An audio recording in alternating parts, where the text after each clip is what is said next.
Hey, what's happening? How are you doing today? Thank you so much for being here. I am Chris, and this is the world famous Cool Cars with Chris.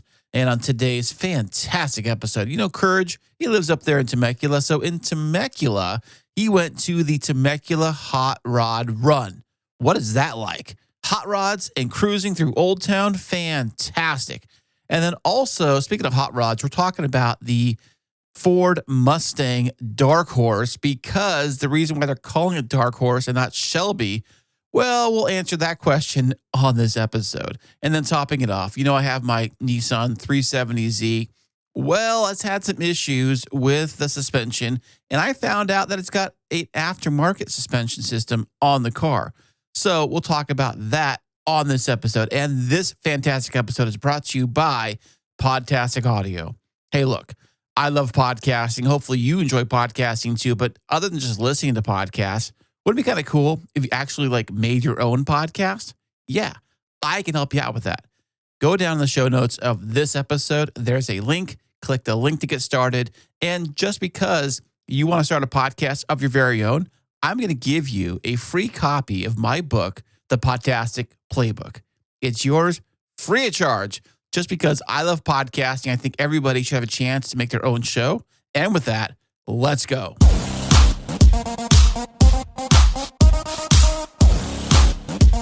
Hey, what's happening? How are you doing today? We are doing the coolest podcast about the coolest cars for Cool Cars with Chris with Courage. How are you doing today, buddy? Hello. I'm doing great. Great to be seen now. Yeah, we're trying video here. You know, new studio, new cameras, new stuff. You know, just playing with it tonight and see how things go, man. No, for sure. I mean, it's we're still talking cars, so I'd say there's nothing different there. Still got some cool topics to talk about, but you know, it's nice when you can. Obviously, we've done a couple of these now in person as well, going to Willow Springs and some other things that we've done. So it's always a little different when we get a chance to do that setup versus the regular. Yeah, I do prefer actually being in person, doing interviews in person, doing things remotely. I know remote has been popular from COVID days and things like that. I remember first really using Zoom during COVID, and I didn't really be a big Zoomer, as they call it. But Zoom was the big rage back then. It was everyone was doing Zoom for everything and stuff. Yeah. And I think now I think it's, some people will send me a Zoom, we'll jump on a Zoom call. Why don't you just call me? Dude, we don't need to bring technology into this little conversation here, Why can't we just or whatever? But anyway, things work perfectly fine when we're just using using our phones regularly. Yeah. What's wrong with that? I'm more mobile as it is. I'm not behind a computer desk. A lot of these folks are. So I mean, I get it. You gotta do the Zoom thing, but being that it is a fantastic Saturday, how are things up in your neck of the woods? Oh, they're great, man. They're actually pretty active up here, as I've shared with you, in terms of car culture. We had the Temecula Rod Run this weekend. What is a rod and what is a run? They put them together. Rod run. What is that? Yeah, so rod can mean a lot of different things, but in this context, hot rod. So nice. Yeah. Now, when you say hot rod, what defines your definition of a hot rod? If it were my definition, really, honestly, it kind of has to be a V8, like an old V8 kind of muscle. So or not pony the car. Plymouth Prowler?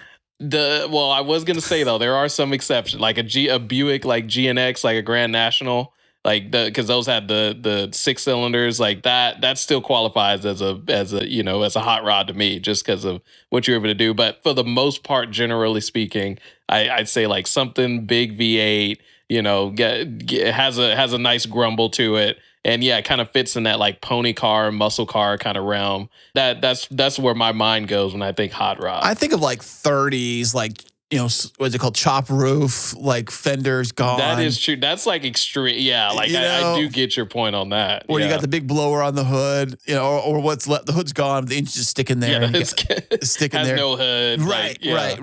It's got big fat tires in the back, maybe a little trunk hanging off the back end, and it's slammed to the ground. That's the classic thought process of hot rod, I guess, is kind of falls in that camp, If you just Googled hot rod and see images of hot rod cars, you got kind of the typical picture, which I think actually probably fits a little bit more how you described it, for sure. Yeah, but I think even fairly, you got modern muscle, but I think like something from the 60s, maybe even 70s, maybe.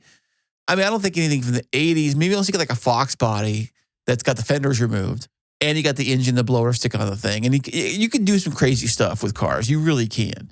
But hot rod, so rod run. Now is there like just like a cruise they do? Or is it like a race? Or what is it?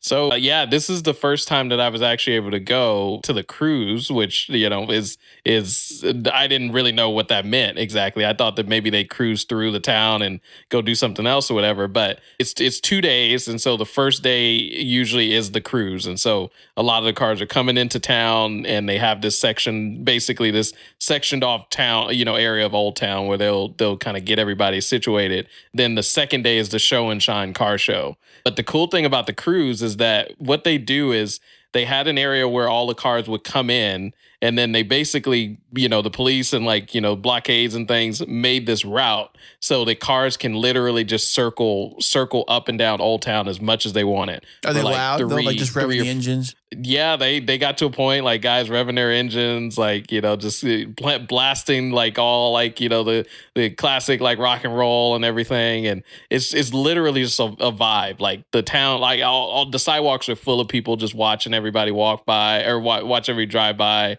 and it's just one of those things where it's like you really do feel like you're kind of transported to the 60s, the 70s of like that kind of cruise hot rod culture. So we spent about like 2 hours just watching the cars just go back and forth, and nice. Hearing the revving and grab dinner, and it was a really cool experience for sure. We didn't make it to the show and shine today, but what's the show and shine? So that's basically just a car show. So they that makes sense. I guess show and shine. I guess I thought of that. Yeah, get the cars cleaned up, let everybody check them out, and is that one indoors or is it outdoors? No, all. So luckily we had good weather because last weekend. We did not have good weather here in SoCal. And so they the coolest thing about it is that, if you've ever been here to Old Town Temecula, there's like about 3 or 4 blocks that, make up that front street is what we call it. Every single street is just lined with, I think they said 300 or 400 cars registered for the event this year. And every street you turn down is just lines and lines of all of these awesome like muscle cars, custom builds, but I've seen like a group of these like those Lincoln Continentals, the flat body Continentals with the suicide doors, like nice. Of those yeah came rolling in. It's such a different experience, I feel like, than cars and coffee and all those different kinds of things, just because of the time period and the type of cars you see. Well, you have some cars and coffee that are themed like that, I would think, I mean, but that sounds pretty cool, man. Now the sounds of the cars, can you tell whether ones have had like nice piping done to the engines? I mean, I'm sure they all start to sound the same, bro, right? Can you kind of tell like some sound better than others? You get some. There were some Restomod cars there. That, oh, really? There was one Mustang that was, I believe it was Procharged, but it was definitely packing a newer V8 than was in that Mustang stock. Like it was. Do you think you maybe got like a crate Coyote engine in there? Probably it could have been anything, to be honest, but you definitely could tell like the tone, just the way that it revved, that it was more modern of an engine than was in like the 65, 66 Mustangs. And so you had some guys that had, those full on Restomod builds. And this one guy, when he came in, like, we heard it, and obviously he was having fun giving some folks some revs, and you heard the Procharger, and I don't think it was twin turbocharged because I've seen some guys do that. Oh, really? But he was able to conceal everything under the hood, so it wasn't like your typical supercharger out of the hood kind of deal. But thing was awesome. Like shout out to that guy if he happens to be listening to the pod. But you get a mixture. You get a mixture of both. You sent me a picture today. Was that the one you're talking about? No, so that was a different. That was you're talking about the GT500. Eleanor itself, from the movie Gone in 60 Seconds. It was one of my favorite car movies. I mean, I guess it kind of still is. It's so corny though, but that chase scene at the end of the movie featuring the Eleanor car, which is a 67 Shelby GT500. It ran around LA, and the classic ridiculous jump on the bridge at the very end of the movie. Yeah. So fun. But the way the engine sounded, I remember listening to it, having the surround sound speakers going and have the engine sounding great, across the speakers and the bass and all that kind of stuff. It sounded fantastic. So yeah, I could literally just play. I know you mentioned that where you could just play just the car chase scene. Oh, that's all I did over and over again. I bought the DVD just to watch the car chase scene over and over again. In fact, I skipped to it. And that's what I would do is watch that part. This nice thing about having a DVD player is you can kind of skip to the scene you want to watch or whatever. I was talking about that with my wife earlier. We don't have like anything in the house that can play DVDs. I don't think I have it either. I don't think I have it in storage either. And I think about it. Yeah. Maybe I do. I did buy a DVD player, but I think you can buy them on Amazon. You can buy everything on Amazon if you really had to. I have a stack of DVDs. Everything's got to be in storage. Nothing's here for that kind of stuff because I only brought stuff over here that I absolutely needed to have, versus the other place. Speaking of which, I was looking at houses today online. I found one that came across my eye. Like, that sounds like a pretty cool place. More on that later, but we'll see if I've even, we'll see about that. But anyways, the hot rods and the Mustangs. Mustangs are super cool car. I love Shelby. I've been to the Shelby shop in Vegas almost every single time I've been up there. I stop by the gift shop and check out their museum. Have you ever been to the Shelby shop in Las Vegas? No, I know you mentioned that. It's on my list because I didn't even know it existed. So I got to check it out. I knew it existed because I drove by Vegas, like driving into town. When you drive like up to the first exit for the strip, I think it's the one that's kind of by Mandalay Bay, which is like the first major resort you come to when you get to like the strip side. And then a little further down, I think it's like Tropicana. Not Tropicana. Maybe that's Tropicana. Maybe the next one's Flamingo.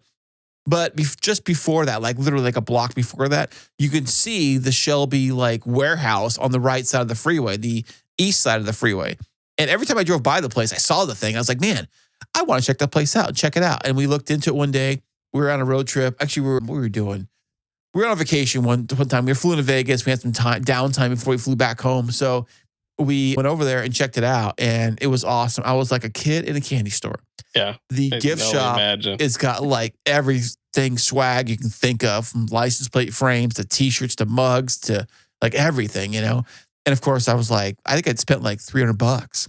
That's it right then on like t-shirts and stuff like that, hats or whatever. And they've got this museum where you can look around and see like GT40s, Cobras, some newer stuff too, some race cars that were like dedicated race cars that were not street cars at all. Some of those that were there. And the back, they've got this tour you can do where you go in the back where it's actually, you can see through a big glass window, like a big window into their machine shop where they're physically doing all the garage work on all their vehicles. It's like a big warehouse, and every car or truck is on a lift, and they're doing all the stuff to it. So this is still an active, warehouse, yes, this isn't just a museum. I think you can take your car in there and have it Shelby'd or whatever. But this isn't like their main headquarters, though. Like they have... That I do not know. I do not know if it's their main headquarters or not. I know it's a big warehouse. Like, I don't know. It's a big place. It's a museum / gift shop / shop, whatever. Machine shop, yeah. But the shop is, the tour we did was looking in the shop area. We actually can take the tour and you can see them working on car. Take you back there. It's all glass. It's almost like, remember the old newborn babies when they have like the glass and the dads sit on one side, the babies are on the little nursery side. It's kind of like that. The cars are like in the nursery, like in the baby side, and you're like behind the glass on the adult side or the parent side. That's where you're like on this side watching your little baby being born. That's what I'm saying. Yeah, like that's how people feel. If you got your car there, like they're probably the same way. Like my baby's being born, my Mustang baby. When I was there, I saw trucks though. When I was there, I saw some F-150s. They were doing some Shelby stuff to them. They throw Raptors. Like you take a Raptor and take it in there, and they do whatever they do to them. I don't know. You can take your truck. I mean, I know you got the Roush treatment on yours. I know. So, I was kind of wondering if like Roush and Shelby don't like each other. If it's like, like competition, Yeah. Have you ever rolled up in that and they like just shun you away? But it's funny. I think there is there a Roush Shelby? I think there's got to be something. There's so many different combinations. There's Hennessey. There's a Black Widow of something or other. There's Velociraptor. Have you seen that one? Velociraptor, yeah. I think that isn't that a Hennessey. That's a Hennessey, like a Hennessey build version, maybe. Right? The Velociraptor. Yeah. I seen like a Shelby, Hennessey. Like it's all these different do you throw money? Even was it I think Lingenfelter or something like that. I think they're more like on the Chevy side. I think, but they'll probably mess around with some. But yeah, like you said, there's a lot for sure.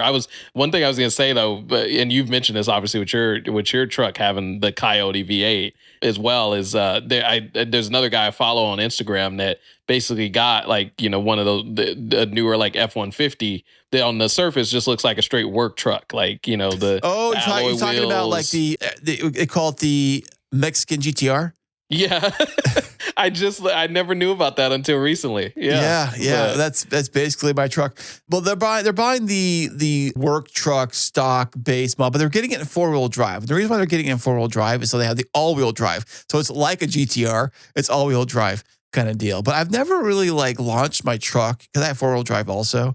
I've never launched my truck in 4-wheel drive to see what it can do or whatever. I mean, I heard you can break stuff when you start messing with that kind of stuff, especially on like pavement or whatever kind of deal. But I've played with it, but I haven't like put it in 4-wheel drive and punched it kind of deal. But yeah, those trucks aren't cheap either though, because I remember I was at the dealership for something. I don't know if I was buying my truck or ex-wife's car or something. They had a truck like that in the showroom floor. It was like just a regular cab Ford F-150. Yeah, that's it. With a Coyote. And I think they wanted a lot of money for it. I think they wanted like 50, 60 grand. Mm-hmm. Yeah. They know ball, so they're like, we're gonna make sure we're not letting this thing just walk off the showroom floor without getting its dues. But the Mexican GTR is just so funny that's like, I've heard the term before, but I never knew it was about that. I don't know. Yeah, I guess so. But I mean the car, the engine is pretty fast. I've got the 3rd gen Coyote engine. I think they're on a 4th gen now, and they say mine's better than the 4th. I think the difference. They might have added like a few horses more on the latest version, but the latest version has that stupid cylinder shut off. Oh, yeah. And mine doesn't have that. So the cylinder shut off, I guess it shuts off 4 cylinders when you're on the freeway or whatever, cylinder deactivation. Chevy's had that. A lot of car companies have had that, like going way back in the day. I think Dodge had it too, way back in the day. And I don't know how well it works or if it's healthy for an engine to do that, because you got a piston bouncing around in the engine still, but not being fired. Is that how it works? Like it's a dead piston, but it's moving around still in the crank.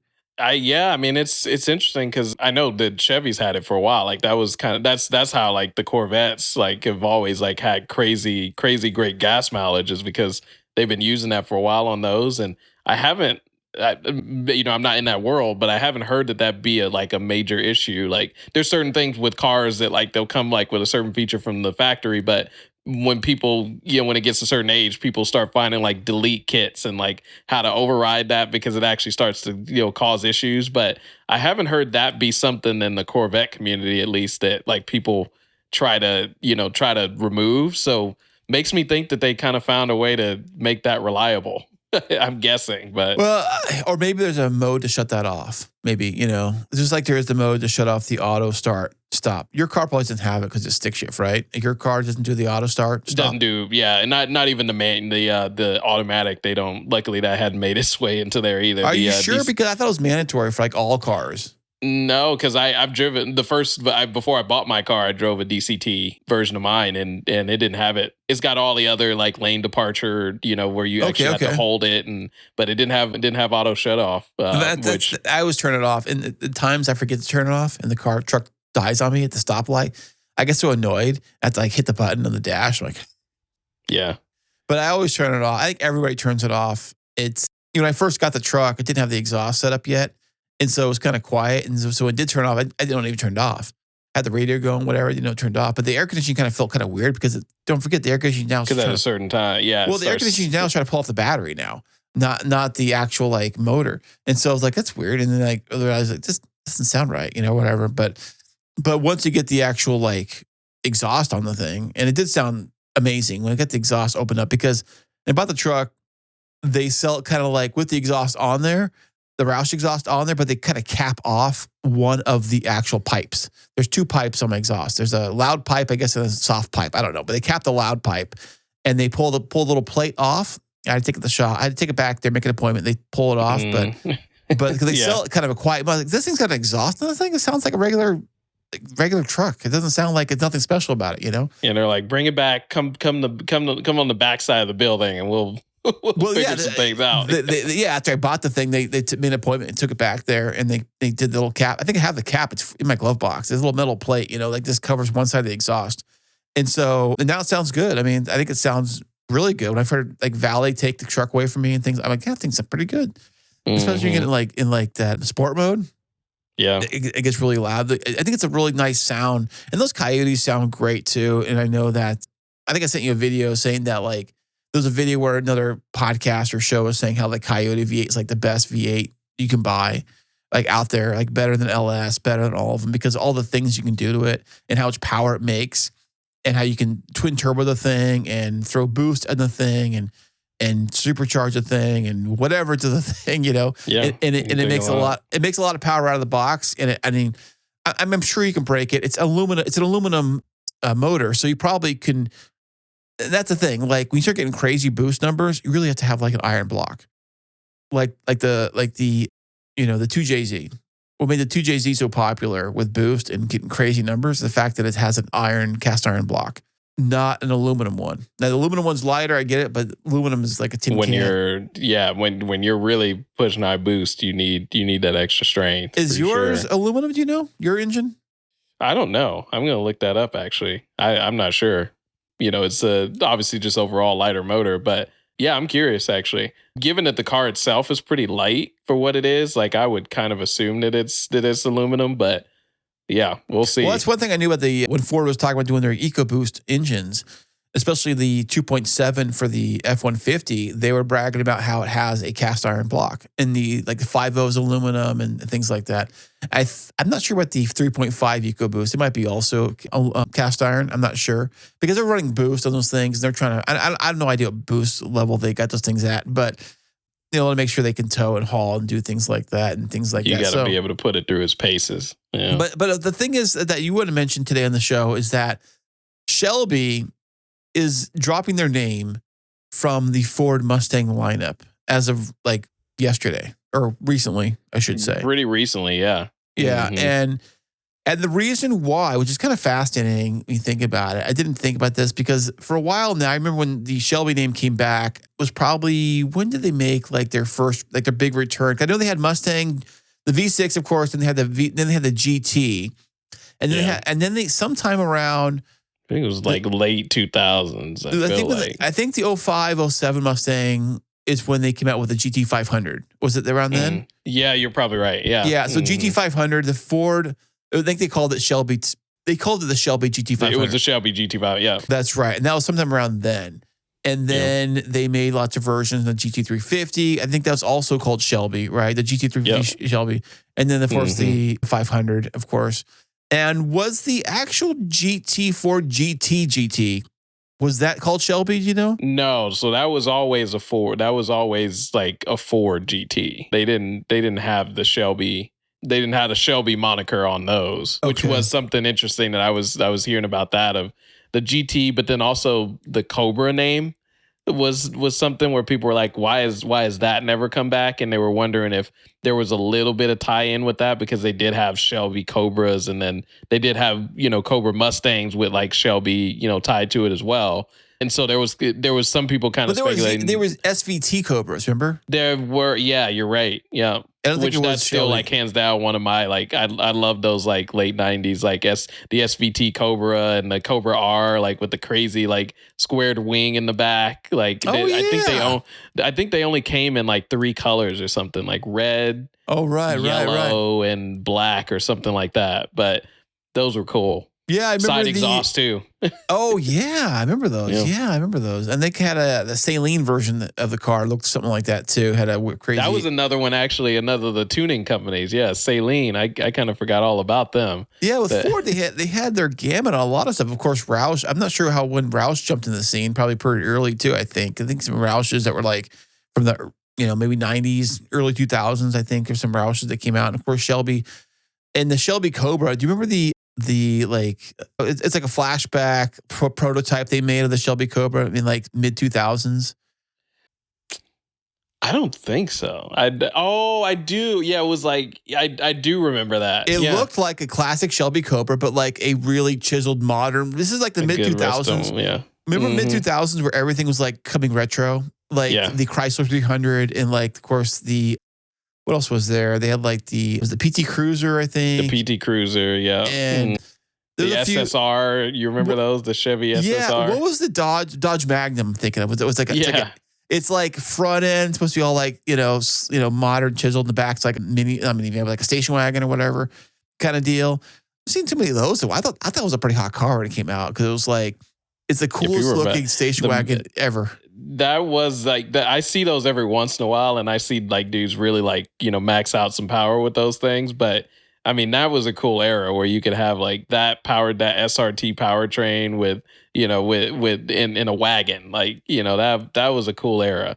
Right. I will say it was a weird thing with the SSR, kind of in that same generation. I posted a video a while back where I saw 3 SSRs in one day, just unironically, like just driving around, like doing their own thing. And 2 of them were in the same like vicinity of each other. And that's like, I feel like that's one of the rarest things is to see an SSR once, but to see 2 that like aren't like at a car show or anything, like, it was an interesting era where we were doing some pretty interesting resto mods for sure. Right. And I think that like that Cobra I thought was going to come out was a Shelby Cobra replica, or not replica, Shelby Cobra, like flashback retro modern looking Cobra, kind of had that same vibe. It kind of reminded me of something you see from like a mixture of the Dodge Magnum kind of styling, where it's kind of like these weird lines and kind of like boxy door handles and kind of weird, kind of stuff. And I'm like, man, that seems pretty cool. Like, I always loved the Cobra name. I thought Shelby Cobra was my favorite car. Like, classic cars of all cars is got to be a classic AC Shelby Cobra. Really? Yes. I know we were fighting about Eleanor, because that's Eleanor would be mine, but that's cool that the Cobra's yours. Oh, 100%, man. Like, every time I see one, they've got machine shops that actually make them, like replica shops and things like most of them, if not like 99% of them you see are all replicas. End up being replicas. But they're nice though too. They put like modern engine, like a Coyote or something in there, and it's got modern braking and modern suspension, and it just and they be able to like newer paint to make it look great, and the body work looks great and fit and finish. I mean, it looks like a real modern nice car, and I'm like, that's pretty cool. Yeah. If anyone's listening out there right now, want to give me something for Father's Day, or a birthday coming up or whatever, yeah, there you go. I mean, just enjoy your ride. Let me drive. Just let me ride in it. Let them ride in it. Give me the keys. Come on, let me try this thing. Come on, see what this thing can do. Come on now. But the reason why that Shelby is no longer going to be on the Mustangs moving forward, they're moving with a new name called Dark Horse, which at first, the Dark Horse name, dude, I wasn't really sold on it. I was kind of like, I don't know. It seems kind of gimmicky. What's next? Unicorn? Let me. You remember that one Katy Perry song, Dark Horse? No, it was. Sorry, I'm glad I could say right now. No, I have not. The only reason that it like really, I mean, obviously like a lot of her stuff went mainstream too, but I think it was like Wiz Khalifa or somebody, like one rapper or something was on it too. But when it first came out, because I was like, my late high school, college, time frame when that song came out. I got some Katy Perry songs too. I get it. I'm sensing the judgment here. No, I do. It's fine with me, man. I mean, I rock out her. Was it Friday night? Like, what's my jam? What's the one? I forget. I guess the girl, of course, the classic one. You get Miley Cyrus in there. You do Party in the USA and all of that stuff. Dude, I heard that song the other night at the gas station. Yeah, rocking. I'm like, oh yeah, I saw her in concert. I forgot about that. Yeah. No, but that's what my mind went to, and when that car first came out. But it was pretty cool that they were kind of making this like not overly crazy, GT500-ish type car, but because that was what people liked about the GT350 and the 350R is that it's like a smaller version or a cheaper version than the Big Daddy. Yeah, it wasn't supercharged. It was just had they weren't supercharged, were they? The GT3? No, they were both were in it, even though they had two different motors. They had the Voodoo engine. So the R's did. The R's had the Voodoo flat plane crank. Just the GT350 alone still had like a version of the Coyote. But yeah, people loved them for that reason. Just that they were just more of like, they were a step up obviously from a GT, but and they had a lot more like handling benefits too. But you you weren't going crazy with a GT500 power level, and the Dark Horse definitely fit into that. And I think for a while, a lot of people have been wondering, like, when are we going to see another Shelby? When are we going to see another Shelby? But we finally figured out why we're not going to see another Shelby. And why is that, Courage? Money. What? Are you telling me these businesses are in business to make money? Are you kidding me? What's up with that? They want to make money, and they want to make sure that they aren't just giving people money just for the sake of giving people money. And what came to the Shelby name is that Ford themselves had to pay a bunch of money just to use the name on the car. Yeah, like that's all it really was to it. Like I don't think Shelby themselves had anything to really do with the car. Maybe a little bit, maybe at the beginning, but I don't think the Ford like takes a car, drops off on Shelby American and say, hey, make this cooler and faster and put your name on it. I don't think it works that way. I mean, I don't know, but I don't think it does. I think there was a certain point where it was just so integrated with the models that it was basically a Ford operation with Shelby's involvement, maybe in like development or something like that. But the sad thing is that so no, we no longer have Carroll Shelby with us anymore, and R.I.P.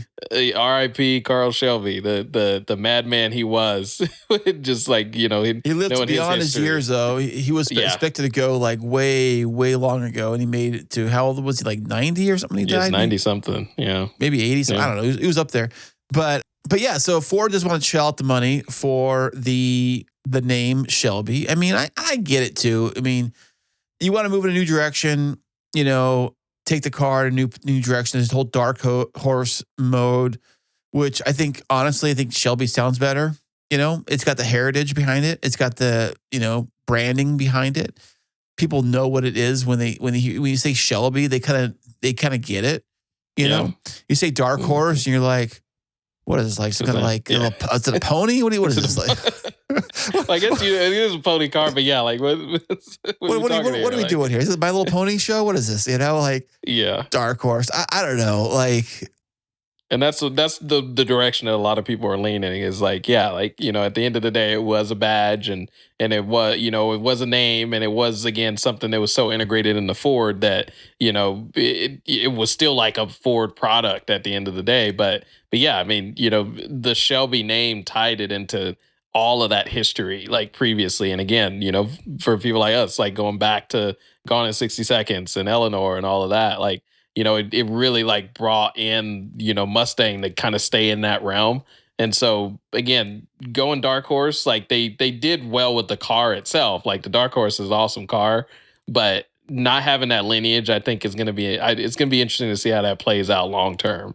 I wonder if people are going to buy like badges, like Shelby badges, and just slap them on the car. Just put them on, yeah. Or whatever. And people do that. People put like, I know people who had the V6 Mustang before it went EcoBoost. They had a 3.7. These are one of my biggest pet peeves. What, the 3.7 badge you put on the side? Well, just up badging cars, like in general. Well, like up badging. I'm saying like you're like it is a 3.7, and you and they just get something that says yeah. There's a 3.7 badge you can buy and put on the door. It's like the 5.0. In fact, it's funny is that my other truck was also a 5.0 Coyote, like this one is. And I bought the 5.0 badge, and I stuck them to the side of the truck, right below it says F-150 on the door. I put the 5.0 badge on both sides, right there, boom, boom, right thing. In fact, the badges I got, I think they were off of or for the Fox Body 5.0, because I think because the newer 5.0 looks a little different. The actual 5 and the actual scripting looks different than the old 5.0 ones. But nonetheless, 5.0 badge on the 5.0. There you go. So I wonder if someone's going to do something like that with their Dark Horse. Probably not. I mean, they spent $100,000 on those things. They probably like don't want to mess with those things, When we looked at it last time, I know we had talked about it. I just did not know that they were base MSRP over 100. Like, I mean, it's a great car, but I just really did not know that was their starting price. And obviously now with the SC coming out, that's now I guess going to for sure be at least like 150, if not more, because they got to sort of bridge this gap now that they got with that GDT or GTD. Now that one is like 350 or some ridiculous amount of money. 350, and it's only a 2-seater, right? I don't think I have a back seat in there. I think it's No, because the back seat's taken up by the visible suspension. Which probably, I mean, I'm sure it's cool or whatever. Hey, speaking of suspension, I got to take my Z into the shop and get it worked on. My Z we found this out by like actually squinting through the wheel well and around like the very tight, like very low wheel gap it's got, because the car is lowered to see what kind of suspension my car has. So I know that when I took it in for an inspection, the guy at the mechanic said it had aftermarket suspension, but it's all he said. He didn't say what it had, didn't say nothing about the thing. So I had no idea what it had. And the car does run very rough over any bump in the road, anything. I mean, and these roads around here are not the smoothest. Even sometimes when you have a smooth road, it does feel a little like... You still feel like like almost like you're riding on the rim. Kind of like, imagine having no suspension and like riding a bicycle with a flat tire, like, like nothing. It feels like that. I'm like, that's crazy. So I'm peeking in there and I can see that I see some shock absorber or coilover. I can see on there, I can see some writing on the coilover. I'm like, what brand is that? I'm looking at it and it says Fortune Auto. Okay, so I looked at the ones in the rear, and I looked at the ones in the front. I can see they're both the same brand. So these they got them matched up. So it ain't like some hodgepodge, clapped out system where it's got like different shocks at every corner or whatever kind of thing. At least whatever we found lying around. Right. At least it's the same stuff. So, okay, great. So I look them up. Fortune Auto make good stuff for the most part. Their system, like they have a few different like coilover systems for the Z they make. And they're roughly around $200 to $2,500 for the setup. If you go for some good stuff. Right. I mean, it goes a little higher than that, I think. So I took it to a specialist shop last week as we record this to ask them if they can help me fix these and adjust it. Because they should be able to be adjusted, and they are adjustable, but I don't know what I'm doing. And I don't have the tools or the space to like put on a lift and do all the alignment, all that kind of stuff. So they said they'll take care of it next week for me. I got to drop it off and see what they're going to do. But they did say that they've done Porsches with a system very similar to this, and they fixed it because it was doing the same thing for that car, and he got it all dialed in right. So I don't want it to be like a super soft, like, off-road truck kind of thing where you're kind of floating over stuff. I want it to be not feel like it's rattling the back of the car apart when I go over everything, which is basically what it feels like right now. Basically, I don't want to feel like I'm just driving a rock down the road, but I also don't want to Flintstone style. Don't want to be like complete cushy cloud like. Right. Like he says they'll adjust. They know what they're doing. They specialize in lowered cars and coilover kits and lift kits. It's like I went to like, I don't know, Jiffy Lube or whatever kind of place. Hey, fix these for me. Right. I'm actually taking it to a place that specializes in this kind of stuff, and they're familiar with this system. They're already familiar with the coilovers I have.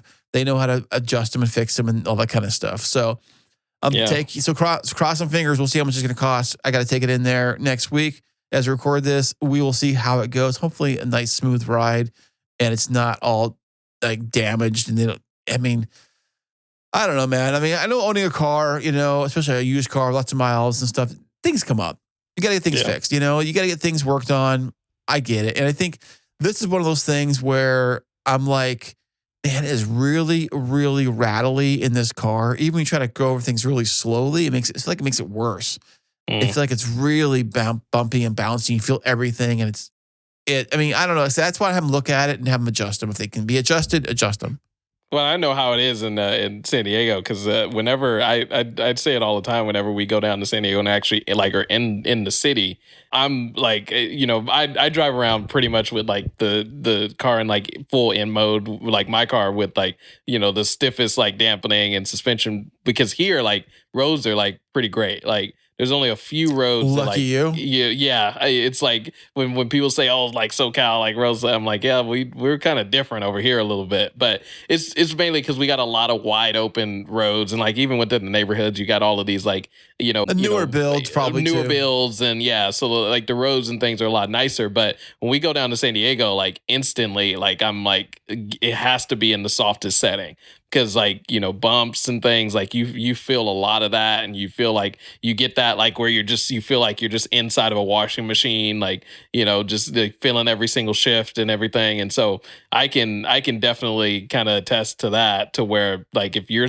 dampening's off and you're really over damped. I think I got like 1 inch of travel probably in the rear. It feels like 1 inch of travel, which is basically nothing. And so every single, like it bottoms out or whatever it does, like it hits the bump stops or whatever's on there, it hits it and you feel it jarring through the entire chassis of the vehicle. So like it bumps in the back, rattles, but you feel the back hatch rattle and shake around. Ooh, and like everything's rattling really bad in the back.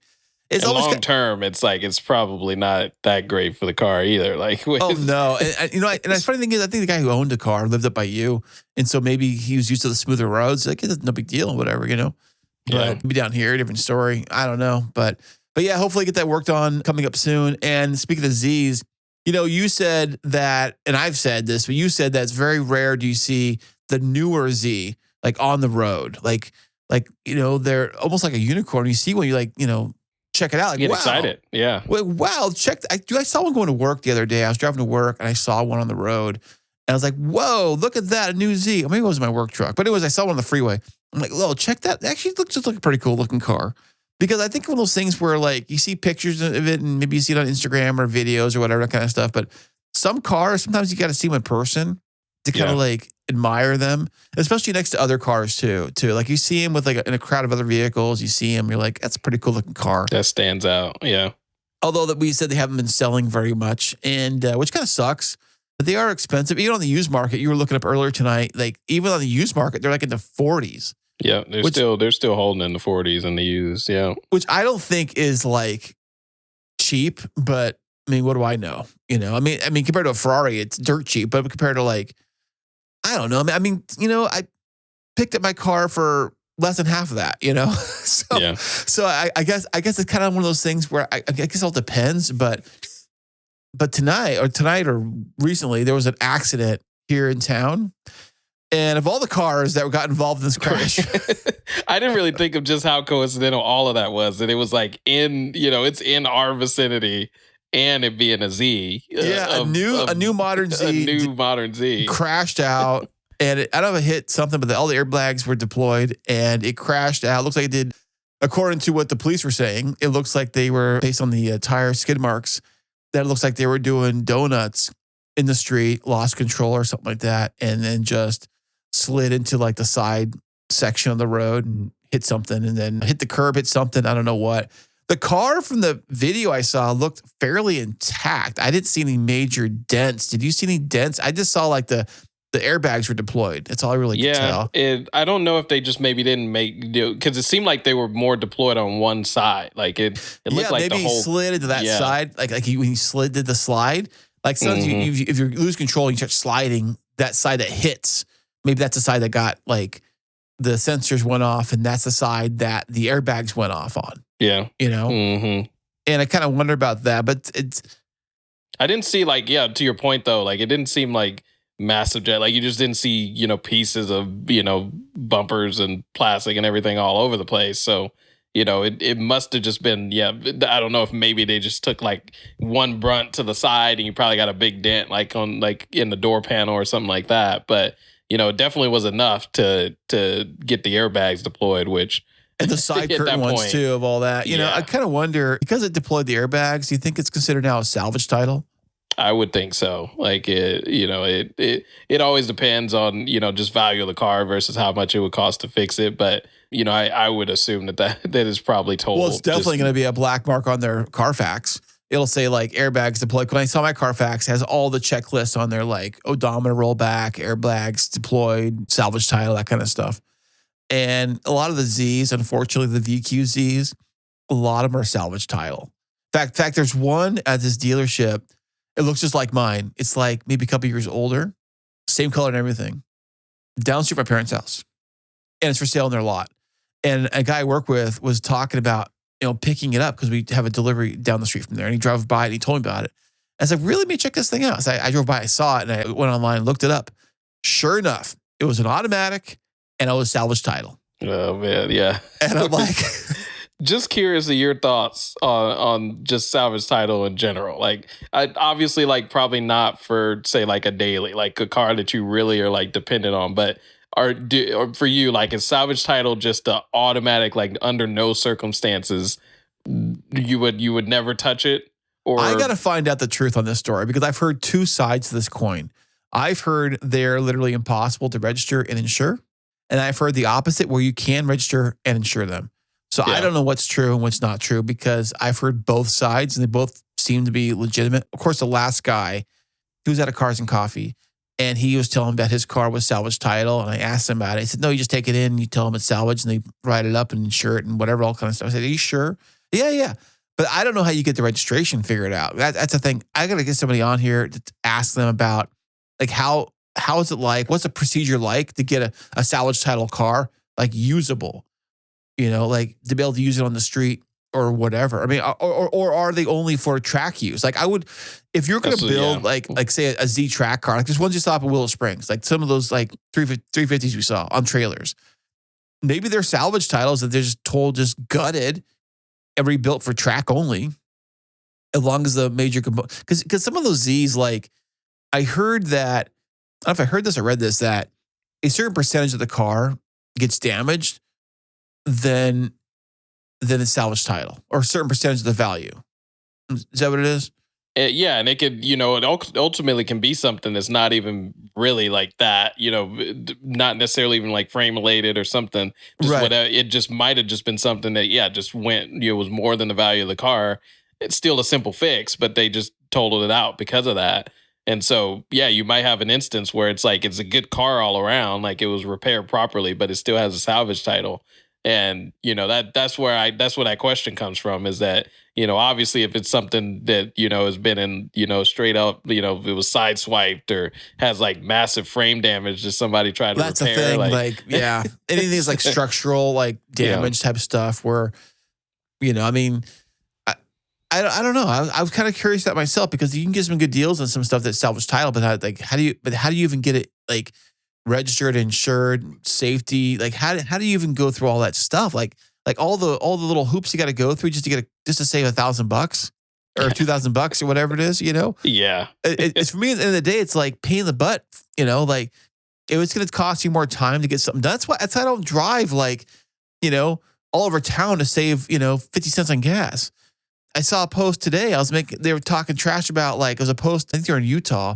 And this girl's like filming like a Costco gas station. And she's walking around this gas station. It's, by the way, it's like nobody getting gas there. It's like completely empty, like 4 cars. No one's there. And they're bragging about it's like $4.50 a gallon or whatever it is. And he says, to all my California friends, you want to save money on gas, come over here. I'm like, it would cost me literally 2 tanks of gas just to get there. And then just to buy gas, come back. What's the point in that? But there's a gas station. You know about the gas station that's across the street from the other gas station in Nevada. I think it's Nevada, or is it Arizona? Maybe it's Arizona. Anyways, next to the border, there's a gas station on the California side, and there's a gas station on the other side of the border. It's like $3 or $2 cheaper. Oh, wow. And the California gas station, no one's buying gas at. Of course, they just drive right by it and to go across the border and get the gas there and drive home or whatever they do. So I wonder if you live in a border town, like California borders, like Arizona or Nevada, if you just jump over to the other side and get gas and then come back. If it is like legitimately like cheaper. It's not always cheaper. It depends or whatever. But for me, it's like, I don't know, like the time it takes me to run around town or run over there or do all the kind of stuff, I might as well just like eat the cost here and move on with my life. And I have like go-tos. Like luckily I have a gas station like right outside of my like where we're at here community. And so I just drive out and usually grab gas there. And plus I got an app that I get cash back on as well. Like when I use it helps there. Out, so yeah. yeah. And so, I just go there. And then obviously if I'm somewhere else, like I am particular, I know you did a really good, pod on just talking about like grades of gasoline and what, the additives that certain, brands use versus like, brand, like non-brands, I call them that, just we call probably them mom don't. and pop stations. Yeah. What they are like More of those. Like so, Joe's Gas. Yeah. Yeah. Like, those under there. What I did have to go to one of those Joe's gases recently, actually, when I went up to a actually, I'll maybe share a little bit on this later, but went up to a film shoot, actually, and it was way up and it was going towards like Ramona, or actually going towards Julian. But there's an overlook right as you're kind of coming around that bend to where Julian is. And I went up and I was thinking like, oh, I got enough gas. I had about 100 miles left on the tank. And I didn't really realize how far out it was. And so coming back as I'm like, it's night, it's dark outside. And I'm like, I only got 30 miles of range and it says it's 50 miles back home. Oh, wow. So I'm like, okay, I gotta find a shop or a gas station somewhere around here. And and there was a good point where I didn't see anything. Like I was like, okay, this is getting a little hairy. But you got the range anxiety in the car. The range anxiety in the gas car was kicking in for sure. But luckily, I did find a place that I think it was a reservation out there. Yeah, it wasn't bad, I guess. It wasn't bad. Yeah, but you got to be wary of the ones where the gas tanks are like literally like barrels on a stand, and the guy's got a garden hose. And he's like, I swear, my parents actually got gas at a place like that. They were road tripping somewhere, I think up Northern California or Arizona somewhere. And they said the place they went to, they kid you not, the gas tank station was like that. It was like like little barrels on sticks, on stands up in the air, elevated with like this little garden hose looking thing and a little nozzle. And they had like a little meter on there kind of thing, a crank meter of some kind. And it was like, that's how they did to get gas.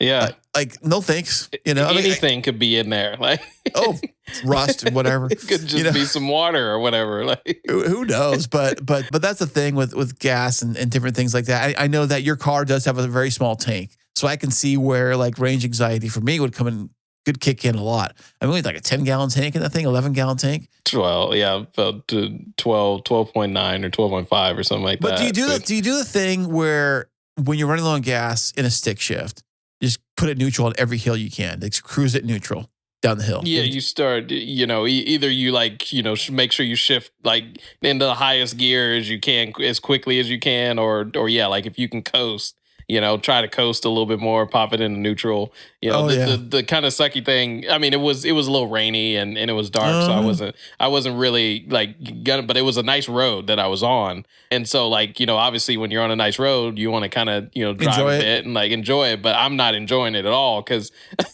I'm trying to make sure I get to the next gas station. Right. I haven't, because of range anxiety that I have, even with gas vehicles, is that even though gas is like crazy expensive right now, and I get it, I try to fill up gas as often as I can. My car went down to like 3/4 of a tank. I filled it up. Maybe even like 5 gallon, maybe 1 gallon down. I filled it up. I just kept on just topping it off. Oh, there's a gas station. I'm gonna pull in here and get some gas real quick. Boom. And it's so easy too. You just like tap your phone and like pay on the pump, and it's like boom, boom, you're out the door. No big deal, And so yeah, I've been trying to keep my cars topped off if I can. Speaker reminds me, my truck is probably at like 3/4, maybe almost half. I don't know, but I probably should. Two types of, you've seen that meme before, right? Where it's like the two types of people, you leave I'm the filler up person. I'm the person that always fill the thing up. 3/4 got to fill it up. I'm getting a little better about it, but I'm definitely a little bit more of like the I know my car type deal. It's I don't travel like on long trips with my cars. That's probably why too. Like I'm not doing like when I went up to Willow Springs in the Z, I had no idea what kind of mileage this thing's going to get. I had no idea like how far the tank's going to get me or where the gas stations are, and stuff like that. So when I got up to like, I think I was maybe 3/4, I found a gas station. I just topped it off. And then of course, when I was in the town we were in, I got gas there, I think, before we headed back. And then I might have got gas somewhere. I don't remember if I got gas again, but I was just trying to keep the car full as I can, because I didn't want to be stranded. I don't want to be stuck somewhere, and stranded or whatever, and be an idiot that ran out of gas. And I also heard that it's probably better for your fuel. Pump if you keep the car like at least half a tank. Yeah. And so I try to keep my cars. You're making it so your fuel pump isn't like needing to like basically try to sip through. It's like when you're like trying to get that last little bit of like drink is that what happens? soda out of and it's this maybe this isn't the most simplistic way of looking at it, but yeah, like when your tank's lower, like you're it's basically needing to siphon out like that little bit of fuel versus like obviously having more of an abundance in the tank when you have more fuel in the tank. I also heard it sucks the bottom, like stuff that's filtered to the bottom, like the junk and stuff. I've heard that too. Yeah, but dude, there's filters, fuel filters on your car, and there's filters at the pumps too. So I don't know how much dirt and crap's getting like in your car tank. I don't think a lot. Yeah, honestly, that's a separate issue. Like if you got you got some rust or floaties, something, like or so. You got junk floating around in your gas tank. You got bigger problems to worry about. I love watching all those videos where people are like tearing engines apart and like see crap in their engines. And like I saw one today. There was this auto shop in Utah that does post good stuff all the time. And the guy posted this thing today showing a Ford Raptor. It was a 2018 Ford Raptor. But the shocking thing, he had a crack and like it was all cracked. The engine was cracked. He said it needs a new engine or whatever. I forget what it was. But the interesting thing, guess how many miles were on this 2018 Ford Raptor? How many miles this truck had? 110. 195. No way. That's what I was kind of shocked about too. I was like, what? And people are saying like in the comments, including myself, just like swap that engine out for a Coyote. Just swap it out for, because it had the EcoBoost or whatever in there. Just swipe it out, swap it for a Coyote and be good to go or whatever. But yeah, it's a lot of miles. I guess it depends where you live. You know, it depends what you do, where you live. It's your only vehicle. You're running like you have to commute from like say Temecula to San Diego, and you used it for like road trips, and you used it for like everything else too. And it's your everyday vehicle. I mean, I get it. Miles add up fast. They do. I mean, it's all highway miles, I guess, for the most part. Because you said 16, so in 10 years, no, you're it was an 18. I was an 18. Okay, so a little less than that. But yeah, you're well over, 20,000 a year or something of that sort. You're 25,000 miles a year or something like that. Either they love their truck that much or they have to commute to work or school or whatever. Either they love driving or they have to drive a lot. Like I'm gonna keep doing laps around the park, around the neighborhood, just because I love it so much. Kind of a thing. So, but speaking of driving, man, I know it's getting late, and I appreciate you stopping by today and coming on the podcast, man. It's always amazing when Courage is on the podcast. Yeah, I'm always glad to be here. Always glad to talk some cars, and as usual too. I hope you guys are enjoying it because we love talking cars. That's right. Hey, where can everybody find out about your YouTube channel? What is your YouTube channel called? I know you see Driven Dad, but what is it called? I get to use this thing. Yeah. The Driven Dad 22 on YouTube, Instagram. Got a new video coming out pretty soon that actually kind of highlights our little trip out to Willow Springs and a little bit of that too. So be sure to check that out. But if you're into in-car or any other car content as well, feel free to check it out. All right. And with that, we will see you on the very next episode. Don't go anywhere.